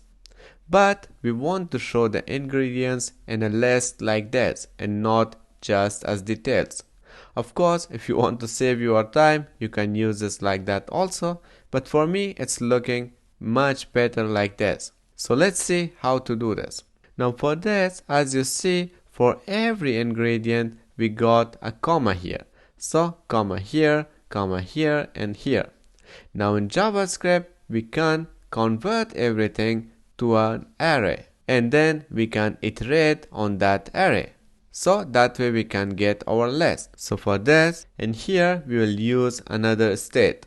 So after our state of the block API, we'll be using another state. Here I'll say const. So here I'll say post ingredients. So ingredients, and also we need the set post ingredients. So for this, I'll just copy this from here, comma, and set post ingredients. So here I'll make this capital, and this will be use state also. So use state, but inside this we don't need a list, we just use a string here like that. And after that, inside our fetch data function, so where we are fetching our API data, so here we will use the set ingredients also. So set post ingredients like this, and this will be res. So from our response dot data dot, and here we'll be using the ingredients. So in this state we'll be using all the ingredients which is coming from this API endpoint, and then we put this inside this post ingredients, which means to all the ingredients with this post ingredients state. So I'll copy this one, and then we scroll down, and here we got all our data which we are listing. Now we have to just repeat one of them, so let me delete the others from here. So until the list, I remove everything, and we got just one of them which will be repeating. So now here we can map now. So here I'll say post ingredients. So post ingredients which is coming from our state. So here, and now here we need to use a JavaScript function which is .split. So with the help of a split, we will convert everything to an array. So here I'll say everywhere you got a comma, make him one content of your array. And then I'll just say dot map like this, and we directly map on that. And here of course we need a callback function now. So the callback function will take one parameter, and I'll call this ingredients like this. And then we need the fat arrow of course, and of course we need to put everything from here inside that fat arrow function. So I'll put them just here. Now as you see, we got no error, which means everything is working. And then we'll be using this ingredients parameter instead of this meat, which is the text of our list here. So I'll just remove this one and I'll put it like this, and I'll copy this ingredients and paste it here. So now we should be able to fetch all the data as we want. Now let me save this, and if we go back, and here as you see, we got all the data as we want. And also we got some error because inside our API we have put an extra comma here, and that's why it's showing this also as nothing, because the split function converts the data into an array, and for each comma it posts a data in that array. So don't forget to remove all the commas at the end of your ingredients. So this ingredients should be removed from here. Now let's go back, and here I'll just remove it from here. And then we got some text here, and here I can use the content too. So I'll say post details, and I'll say it is also content too, like that, and save it. And after this we should be able to see that text also. Refresh it, and yeah, we got those texts, we got the first text, and everything is done here. Now for you may also like, I'm not going to do this also because we have done this already for our famous post or popular post here. Now as you see, we got all those data, so you have to just copy paste the last API and use that also for this you may also like. And there you need to just put some relation between this and also the post, and then you are good to go with this also. But if you couldn't do this, let me know in the comment box, and as I get time I'll do this also for you. So for now let's go ahead and see what else we need. Now we got our first page where we are fetching our categories, and we are listing all our data from API. We can click on them, we can see all the details, so the users has a good experience here. So let's take care of the search here. Now for search we have more design options. One will be if I type here, it should list all the data here for me, and I should be able to click on them. The second way is the Material UI way, which I like the most. So if you go to MUI.com, and here if you click on this field, you see we open a model here, and inside this we can search for what we need: card, list, table, model, whatever we want. Now we will be using the same functionality also, because I want to teach you also how to use the models of Material UI. So here I'll just type model and press enter, and we get everything for the model. So if we open a model, you can see we got a sweet model here, inside which we got some content, and here we will be putting our own search. So let's go ahead and do this. Now for this I'll just copy all the data from here. So the div, I'll just copy this, so Ctrl C, and we'll go back to VS Code, and here we need another component for this also. So let me close the others, and here inside the components folder I'll just create a new folder, and I'll call this search, like this. And inside the search we'll be creating a component which is search.js. So, or we can say post search, like this. So it will be post search.js, like that, and I'll say RAFCE. Here we go, and we can paste everything here. Now we have to do some imports also, so let's go ahead what we need, and we need this handle open and also everything from here. So I'll just copy this one, and I'll go back and paste it here, like that. And also the imports, so let's see what are they importing. We'll be using the same style also, and the import. So let's copy everything from here actually, because we need them all, like that, and we are good to go. Now let's save this, and now to open this search we need a button which is here. So let's see everything, check everything first, and then we will be editing them. So for this, I'll go to my navbar, and inside the navbar.js, where we are using the search, so it is just a text field, which is this one here. Now below this, I'll import our new component here. So here I'll say post search. We have to import this. Yes, it's imported, and I'll just close it. Now let me save this, and inside the browser, if we go here, you can see we got a button here, in which we click, we got a model open for us. So now let's make some changes. Now instead of this button, I want to, if someone click on this, it should open this model for me. Now for that, I'll go here. Now here, I'll just copy this text field from here. I'll just remove it from there. And then inside the post search, I'll be using this instead of that button, which is this button here.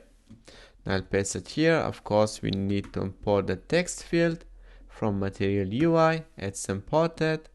Now let me go back, and as you see, we got our text field here, but it should do something for us. Now here we have to define that functionality. So I'll say on click. So on click, it should set the open to true. So here I'll say a callback function, and then I'll be using the set open, which is coming from our state. So set open, and this should be true, like this. Now if someone clicks on this text field, it will just go ahead here and put this false to true, and this way we get access to our model, because we are using the open state here inside our model. Now let's save this, and if we go back and refresh, and if we click on it, as you see, we got the model open for us. Now inside this model, we can show our data. Now let's see how to do this. Now for this, I'll just go ahead here and remove this box from here, or not the box, but just the contents from here, because we don't need them. And of course, in this style, we need to create some changes. So let's go ahead and do this. So first of all, for the width, it's very small. So I'll say it should cover 50% of my screen. So I'll say here 50%, like this. Now save this. And if we go back and if we click on this, now as you see, we got 50% of this screen. Now it's good. Let's go ahead and insert our data, and then I'll be using this text field again, because we need the same thing like here, so we can type them. So I'll just copy this one and use this inside the model, like this. Paste it. I haven't copied that. Let's copy this again. So Control C and paste it here. Save. And if we go back, as you see, we got our beautiful search here also. But here we have to make some changes, because here we are saying on click it should open the model for us. That's what we don't need anymore. But before doing the functionality here, first of all, we need to fetch all the data which we want to show inside our search.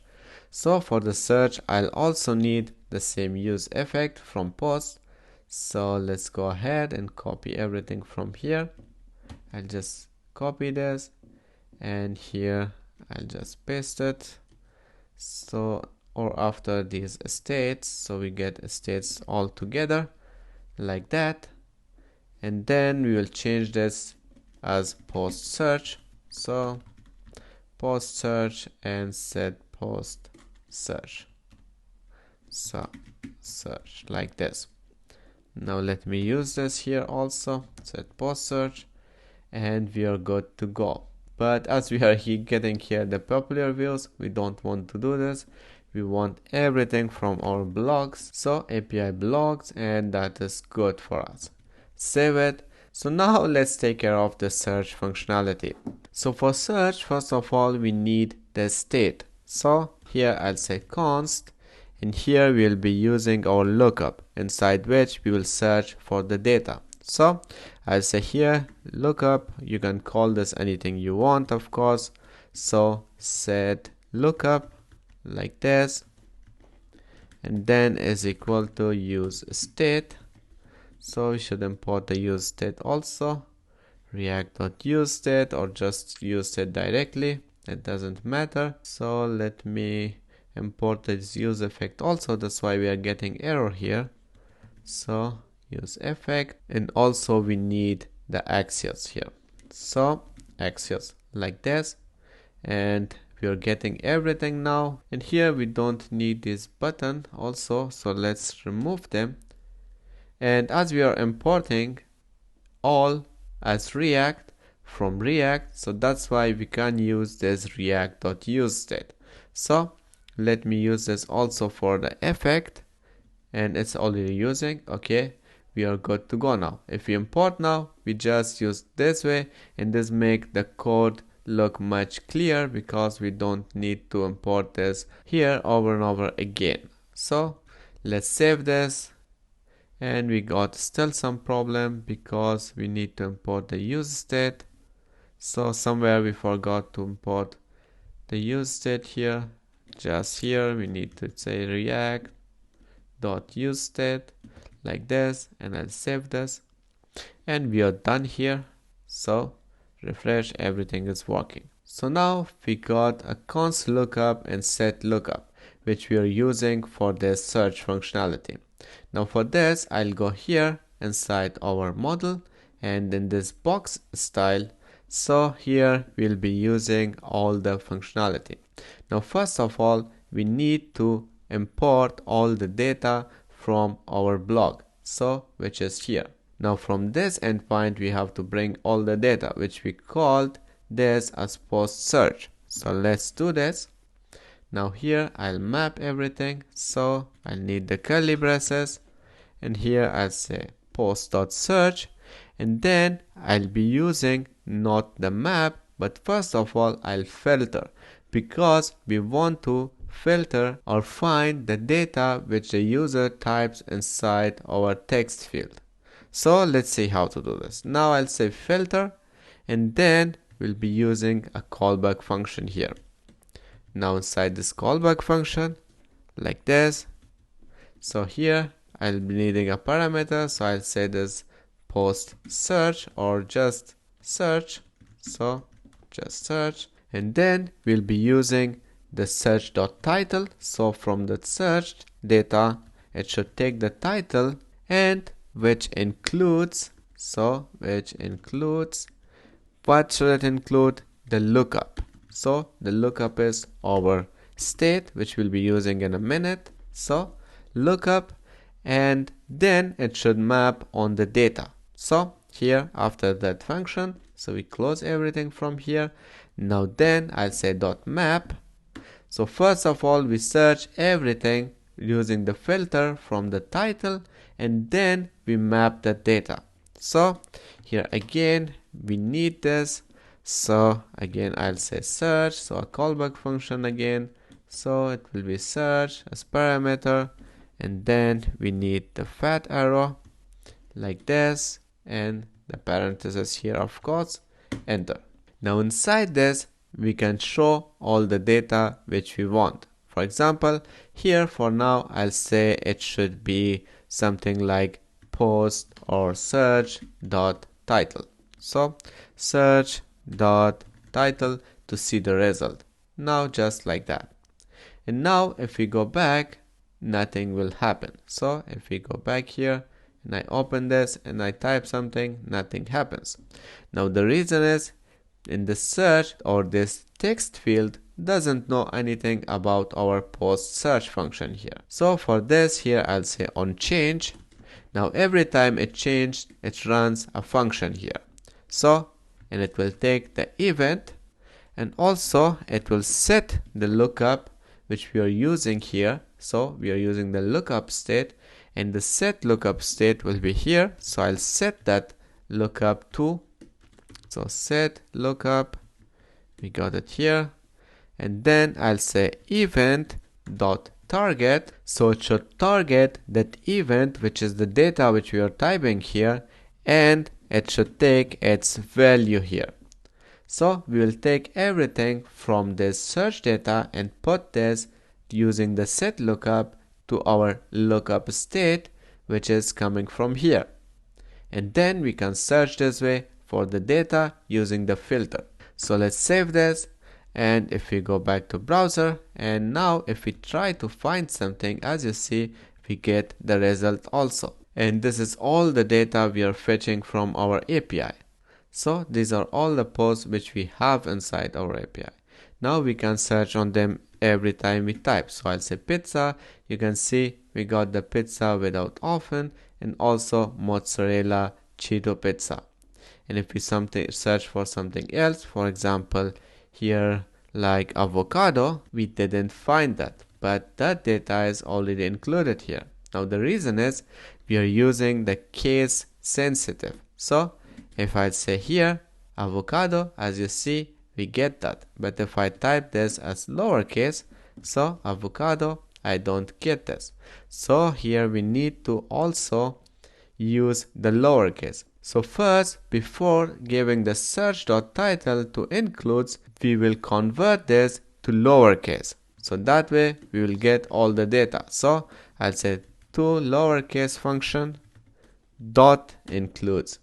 So first of all, I'll bring this to lowercase, whatever data it is, and then we put this inside this include, which goes inside the lookup. Now let's save this, and if we go back, now here, as you see, I'm typing avocado, and we got that data also.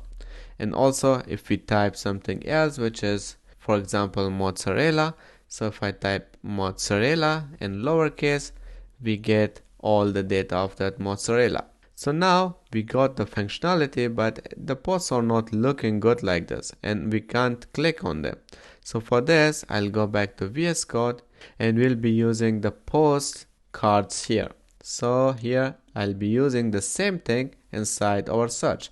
So let me copy this, and I'll go ahead here. Instead of the search.title, I'll just paste our grid.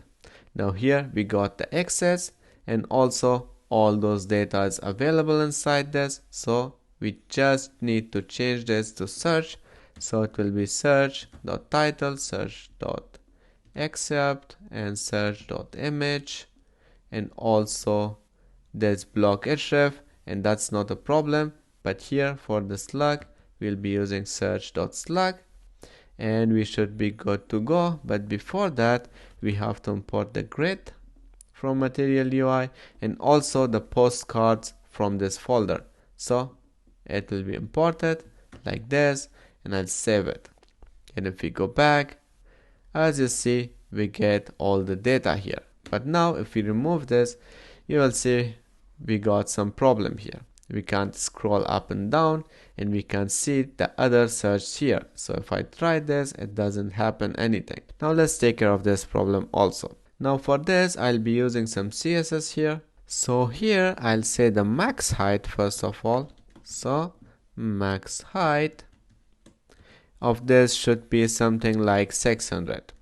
And also the min height of this should be 600. So we get the max and the min height of 600.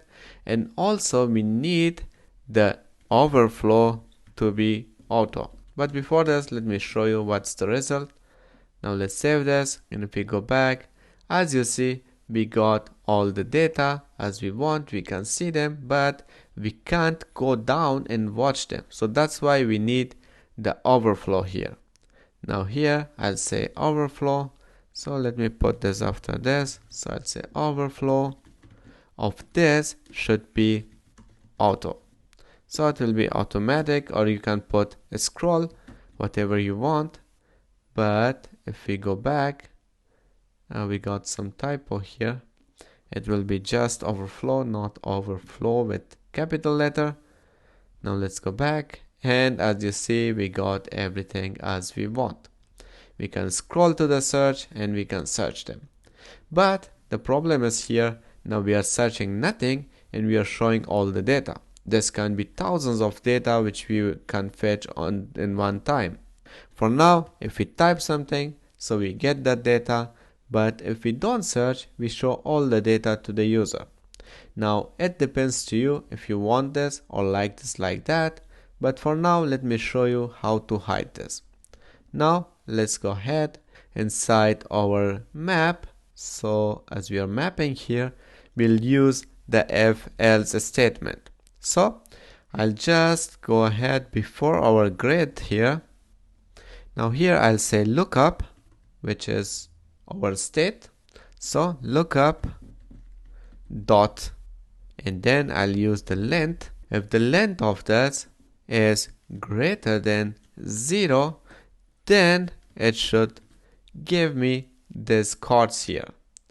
Otherwise, so at the end of the grid, I'll say otherwise, it should show nothing, like that. Let me save this, and if we go back, you can see we got no data here. But as I search here, for example, for avocado, you'll see I got the data here. And here, let me type pizza, so we got more data, and we can scroll just to the data related to the pizza.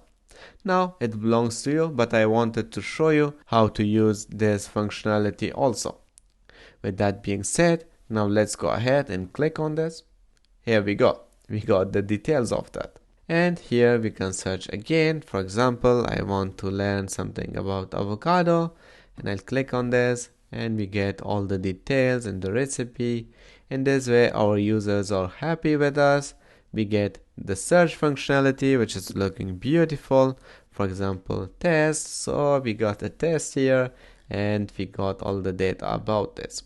So now we got just one last thing, and that is the categories. Because if we now click on them, nothing happens. We should be able to show the cards or the data based on its category. For example, if I click here on pizza, we should fetch all the data related to this pizza. Now let's see how to do this. Now this will be something just like details page, because here if we click, we get the slug, and with the help of that slug, we fetch all the data related to that post. The same way we will be doing for categories. Now for this, we need to go to our UI, and here we need the category.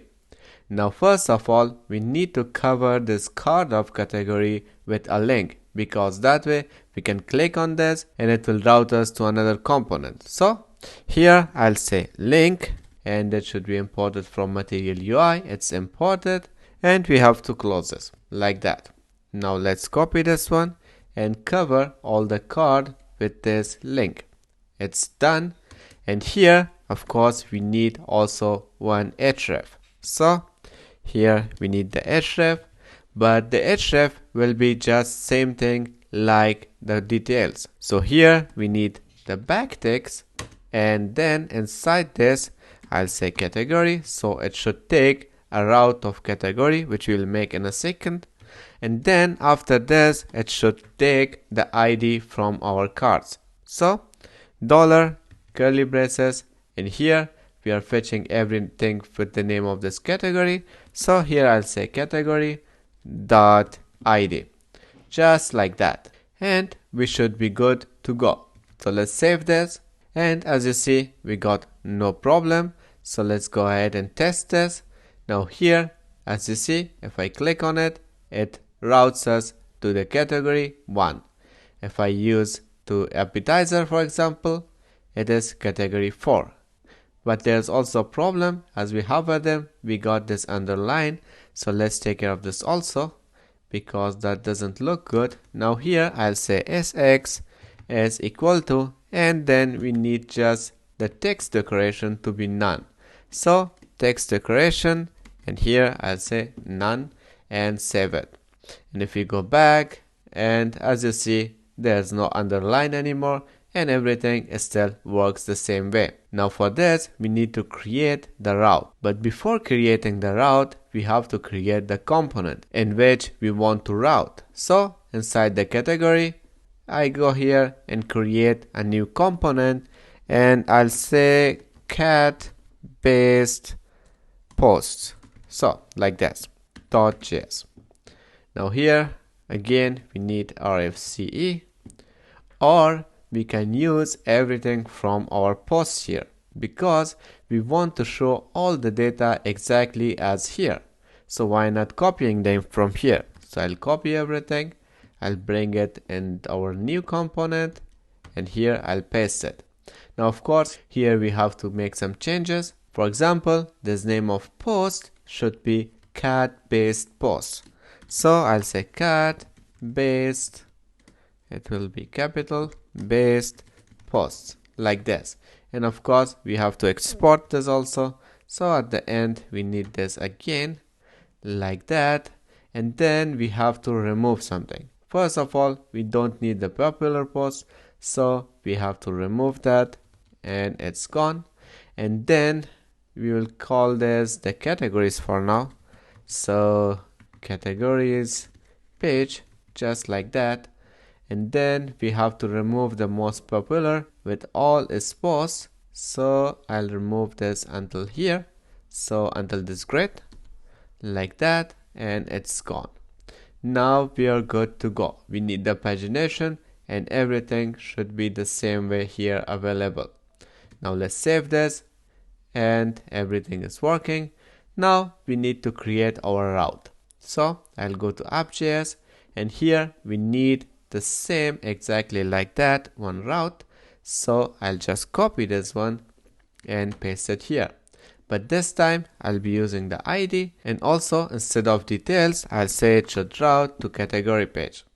You can call these routes an ID category as you want, but inside your components then you should use the same names. And then we need the component which we want to show the users after clicking that.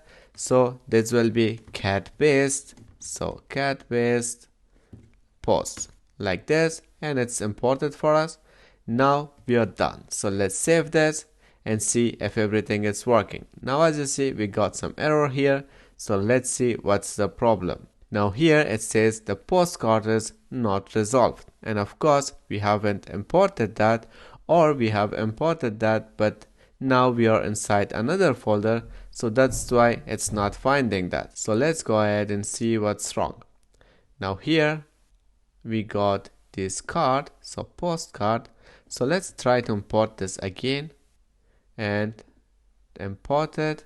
Now let's see, it's again the same place, so it's not working like that. So let's go ahead and get out of our folder, and here we'll say posts, and after post then we got our postcard. So we'll be using that, which is this one here. Now let's save this, and as you see the error is gone. Now if we go back and if we click on one of the categories, you can see we got all the data here. But as you see, we got all the data. We are fetching all the data just like here. We are getting all the blocks, and that's what we don't want, because if I click on drinks, so it should show me just the drinks here and not others. And also it's looking very large here, so let's cover them inside a container. So I'll go back to VS Code, and also here this box should be a container. So here I'll say you are a container, so like that. And we have to close this also, so it will be closed here. And is containers imported? Yes it is. So let's save this, and if we go back, now our cards are looking much better. So let's take care of our category. Now let's see how to do this. Now for this we need like details page, as I said before. Now first of all, let me remove all these from here because they are too much now. Now we don't need them. So here I'll just open the details page so you can see everything. Now here inside details page we got this details page. Here as you see we are using the use params to fetch that slug. The same way we can do this here. So here I'll say it should be let or const, whatever you want. So here I'll say let id is equal to use params. So use params from React routers DOM, and it's a function, so it will be like this. And then we got the id. Now we can use this id. For example, first of all we need this here, because anytime if we reload the page or if we change the id, it should give us this particular data. And then we need this id also here.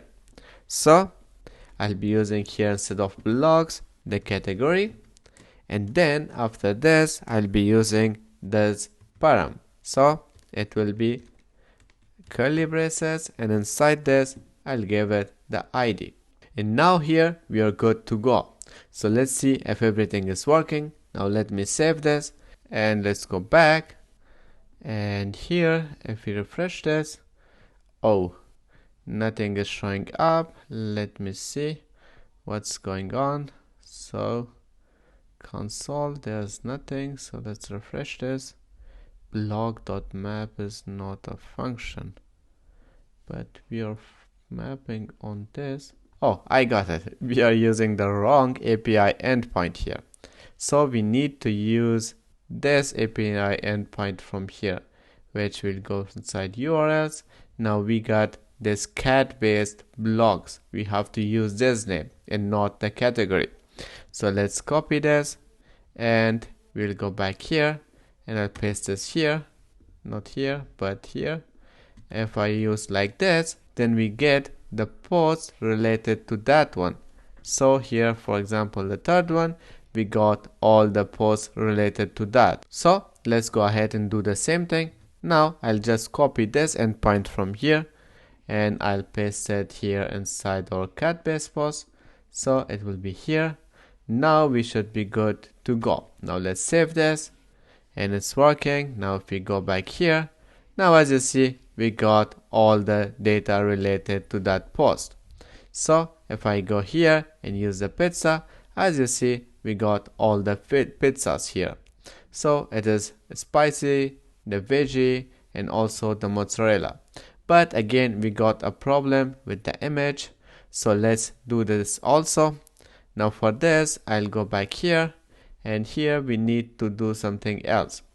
And for this, I'll go to our image. So as you see, this is post.image. And here we have to make some changes. Now we need the process.env also here. So let me copy all the code because I don't want to waste your time. I just paste everything here. So let's save this. And then we should be able to see the images. Now as you see, we got the images. So what basically I do is here I take the domain name which comes from our env file, so which is inside this .env, and then I append this with the post.image which we are receiving with this map function here. Now as you see, we got the images and everything is looking good here. But the rest depends to you how you want to design this page. I don't want to waste your time now by designing everything here because it will make our video very long. But now it's working. So if I click on salad, we get just one salad here. And also if I go to healthy, we got nothing healthy. And for meat, we got some more here.